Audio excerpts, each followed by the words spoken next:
સમાચારોમાં આગળ વધીએ તો નિવૃત્ત શિક્ષકોની નિમણૂકના નિર્ણયને લઈને વિવાદ સર્જાયો છે। લાયકાત ધરાવતા હજારો યુવાનો બેરોજગાર છે અને છતાં પણ નિવૃત્ત શિક્ષકોની કરાર આધારિત નિમણૂકનો નિર્ણય કરવામાં આવ્યો।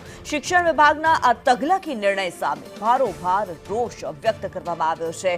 શાળામાં શિક્ષકોની ઘટ છે, જ્ઞાન સહાયકો ન મળતા હોવાનું રટણ કરવામાં આવે છે। વર્ષ 2023માં ટેટ ટાટ પાસ થયેલા 99,000 ઉમેદવારો છે જેમને હજી ભરતી બાકી છે, ત્યારે જે પ્રમાણે નિવૃત્ત શિક્ષકોની ભરતીને લઈને નિર્ણય કરવામાં આવ્યો છે, આ તકલકી નિર્ણય સામે ભારોભાર રોષ પ્રવર્તી રહ્યો છે। એક તરફ જ્યાં બેરોજગાર યુવાનોની કમી નથી, ટેટ ટાટ પાસ જે ઉમેદવારો છે 99,000 જેટલા ઉમેદવારો છે જેમની ભરતી હજી બાકી છે, તેમની ભરતીને લઈને હજી કોઈ નિર્ણય નથી, હજી રાહ જોઈ રહ્યા છે, ત્યારે હજારો યુવા બેરોજગાર છે તેવામાં નિવૃત્ત શિક્ષકોની નિમણૂકને લઈને નિયુક્તિ લઈને જ્યારે નિર્ણય કરવામાં આવ્યો છે, ઘણા બધા સવાલો ઊભા થઈ રહ્યા છે।